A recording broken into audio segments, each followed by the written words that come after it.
Hello students, a very good morning to all of you. Welcome to your English literature class. Students, the topic for our today's tutorial is The Merchant of Venice, Act 1, Scene 3. Students, today we will study 1 to 45 lines in this video. Students, now let us read the objectives of this video. By the end of this video, you will be able to explain the meanings of difficult words according to the context. Tell some of the references that we have read in the text and answer the related questions. Now students, let us begin with Act 1, Scene 3. So children, in the beginning, the three main characters are Antonio, Bassanio, and Shylock. So children, Act 1, Scene 3 of William Shakespeare's The Merchant of Venice opens with Bassanio and Shylock, a Jewish moneylender. Bassanio confirms his request of 3,000 ducats for 3 months, asserting that Antonio will guarantee this. He asks Shylock if he will give him the loan. So children, let's read lines 1 to 5. So children, here Bassanio and Shylock enter the scene. Shylock, 3,000 ducats. Well, Bassanio, aye sir, for 3 months. Shylock, for 3 months? Well, Bassanio, for the which, as I told you, Antonio shall be bound. Shylock, Antonio shall become bound? So children, here ducats means currency. A means yes. Be bound means stand security. Children, the reference here used is bound. Antonio shall be legally responsible for the repayment. So now children, in this scene, Bassanio asks Shylock, a Jewish moneylender, for a loan of 3,000 ducats for a period of 3 months. Bassanio tells Shylock that he needs 3,000 ducats for 3 months, and so Antonio will guarantee the loan. If he defaults, Antonio will pay. On hearing Antonio's name, Shylock pays attention. Now children, we will read the gist of these lines. Bassanio asks Shylock for 3,000 ducats for a period of 3 months. He also requests Shylock to lend him the money and accept Antonio as a surety. On hearing this, Shylock takes some time to think about lending money to Bassanio. Now children, we will read lines 6 to 12. Bassanio, may you stead me, will you pleasure me? Shall know your answer. Shylock, 3,000 ducats for 3 months. And Antonio bound? Bassanio, your answer to that. Shylock, Antonio is a good, reliable man. Bassanio, have you heard any imputation to the contrary? So children, here stead means help. Pleasure means do me a favor. Good means sound or reliable financially. Imputation means allegation. So children, Bassanio here asks Shylock if he would help him, if he would oblige him, and what is his answer to this? Shylock thinks and says 3,000 ducats for 3 months, and Antonio will guarantee it. Bassanio needs to know Shylock's answer to his question. Shylock says that Antonio is a financially reliable man. Bassanio asks him if he has heard anything on the opposite about Antonio. So now children, we will read the gist of these lines. Bassanio asks Shylock if he could help him by doing the favor of lending money and asks for Shylock's answer. Shylock further asks Bassanio once again about the amount being 3,000 ducats for 3 months and Antonio being the surety. Bassanio asks for Shylock's reply to his request.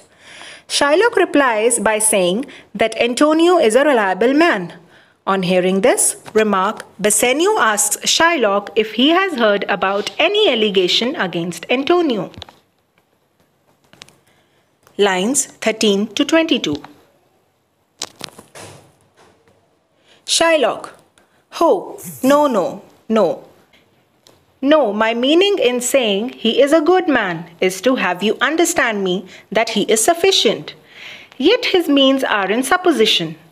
He hath an argosy bound to Tripolis, another to the Indies, I understand, moreover upon the Rialto. He hath third at Mexico, a fourth for England, and other ventures he hath squandered abroad." So now children, here ho means oh. Sufficient means satisfactory security. In supposition means subject to risks of business. Argosy bound means ship sailing. Rialto is the Venetian stock exchange. Hath means has. Squandered means scattered.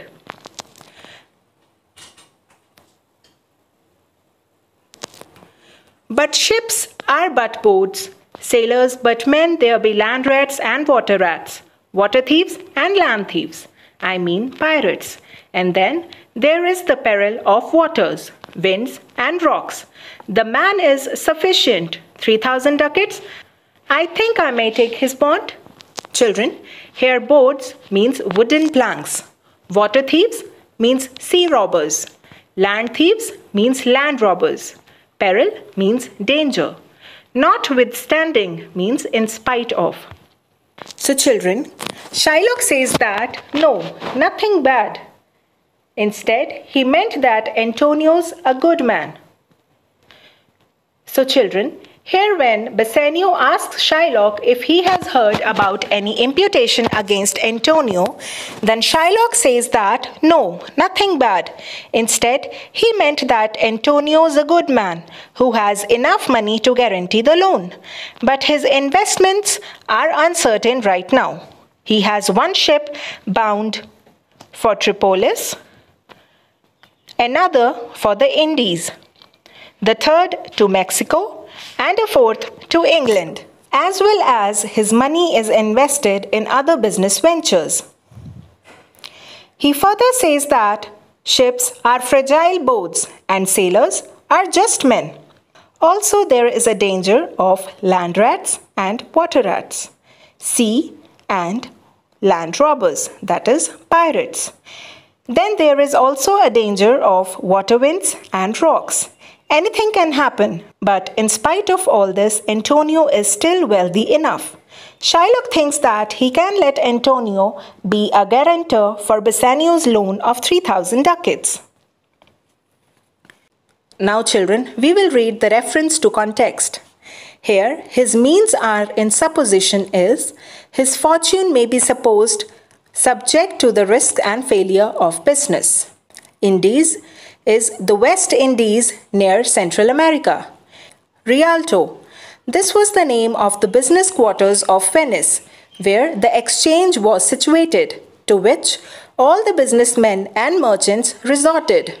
It is now the name of a well-known bridge in Venice. The man.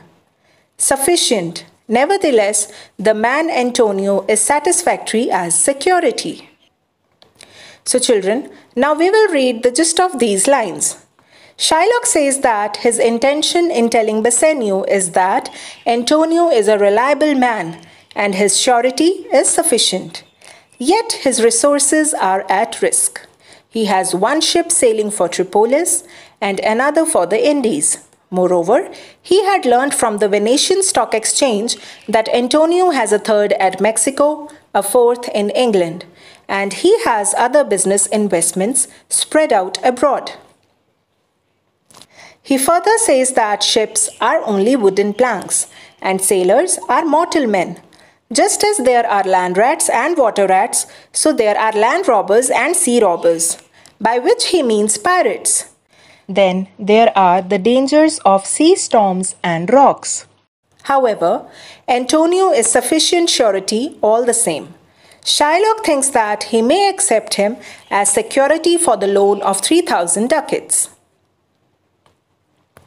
Lines 23 to 27. Bassanio, be assured you may. Shylock, I will be assured I may. And that I may be assured, I will bethink me. May I speak with Antonio? Bassanio, if it please you to dine with us. Bassanio assures that Antonio can act as a guarantor, but before lending money, Shylock wants to be sure, so he wanted to think over it. Then he asks Bassanio if he could talk to Antonio. Bassanio offers a dinner to Shylock with them. Let us read the gist of these lines. Bassanio asks Shylock to be assured. Shylock says that he would like to be assured and think about it. He asks Bassanio if he could speak to Antonio. Bassanio tells him that if it pleases him, then he may kindly dine with them. Lines 28 to 32. Shylock, yes, to smell pork, to eat of the habitation which your prophet the Nazarite conjured the devil into. I will buy with you, sell with you, talk with you, walk with you, and so following. But I will not eat with you, drink with you, nor pray with you. What news on the Rialto? Who is he comes here? So children, the reference here used is yes, to smell pork with you. There is a story in the Bible of Christ, the Nazarite, compelling certain evil spirits to come out of two men whose bodies they had entered. Then the evil spirits asked Christ to allow them to enter into the bodies of a herd of swine, and he allowed them to do so.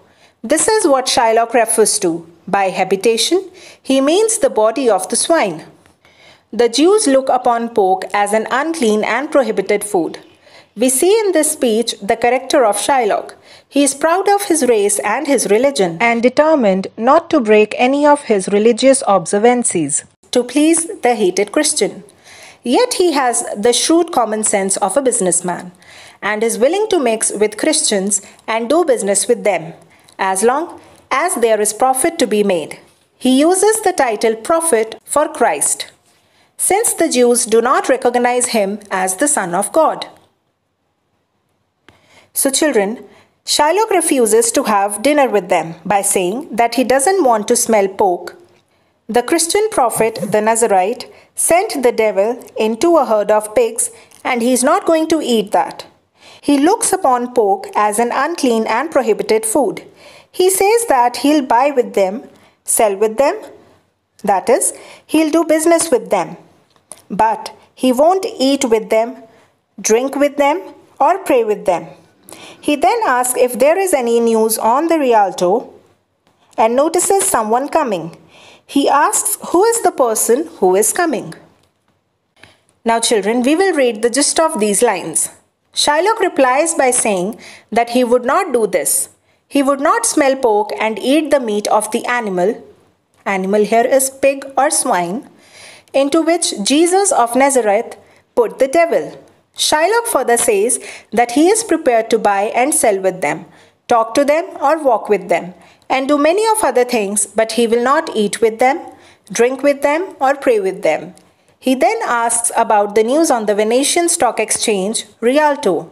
He looks up and notices someone coming and asks, who is he? Lines 33 to 38. Antonio enters the scene. Bassanio, this is Signor Antonio. Shylock, how like a fawning publican he looks. I hate him for he is a Christian, but more for that in low simplicity he lends out money gratis and brings down the rate of usance here with us in Venice. So here Signor means sir, fawning means flattering, publican means Roman tax collector. Low simplicity means childish foolishness. Gratis means free of interest. Usance means interest. So children, let us read the reference to context. Fawning publican. Fawning usually means servile or cringing, and there seems no reason why such a term should be applied to Antonio. It is Shylock's bitter hatred which makes him look on Antonio's mood of melancholy in this light. The term publican was used in the New Testament with very much the same significance as a low caste man or an untouchable. Originally, the publicans were tax collectors and as such were much hated. So children, Bassanio introduces Antonio to Shylock. On seeing Antonio, Shylock talks to himself on the side and says that Antonio looks like a flattering Roman tax collector. Shylock clearly says that he hates Antonio because he is a Christian, but more than that, he hates him for lending money foolishly without taking an interest, which lowers the rate of interest in Venice for the Jews. Children, now let us read the gist of these lines. Bassanio introduces Antonio. Shylock moves aside and says that Antonio looks like a flattering tax collector, and he hates him because he's a Christian, but even more because in his childish foolishness he lends money without interest. Thus, he brings down the rate of interest for them in Venice. So children, let us read the lines 39 to 45. These lines are spoken by Shylock. If I can catch him once upon the hip, I will feed fat the ancient grudge I bear him. He hates our sacred nation, and he rails. Even there where merchants most do congregate, on me, my bargains, and my well-won thrift, which he calls interest. Cursed be my tribe if I forgive him. So children, here, feed fat means fully gratify. Sacred nation means Jewish race. Rails means abuses. Congregate means gather. Well-won thrift means hard-earned profits. So children, here, the first line, if I can catch him once upon the hip, is a metaphor. It refers to the close likeness between two persons or objects, implied and not stated openly. So children, here the metaphor, if I can catch him once upon the hip, the metaphor is taken from the technical terms of a wrestling match. To have a man on the hip meant to have secured such a hold on him that he could easily be thrown to the ground. So children, here the reference, he hates till calls interest is used. In the time of Shakespeare, the modern system of banks was far from appealing. The lending of money was in the hands of private individuals and there was no restriction on the rate of interest which they could charge. The Jews were foremost in amassing wealth by this means, and they had the reputation of being grasping and merciless creditors. Christians were opposed to this system of becoming rich, and it is definitely forbidden in the Bible. So children, here Shylock wishes that if he could have a hold on Antonio once, he will fully gratify the ancient grudge and grievance against him. Shylock knows that Antonio hates the Jewish race. He abuses in places where the most merchants get together. Antonio abuses his business deals, his hard-earned profits, which he calls by the name of interest. He further irritably says that if he forgives Antonio, may his own tribe be cursed. Now children, let us read the gist of these lines. Shylock says, if he could at once catch him, he will fully satisfy his old grudge against him. Shylock further adds that Antonio hates their holy race. He abuses in places where most merchants get together, his business deals and his hard-earned profits, which he calls by the name of interest. At last he says that, may his own tribe be cursed if he forgives Antonio. So children, this brings us to the end of our today's class. Do the homework given in your SNAP homework. Thank you.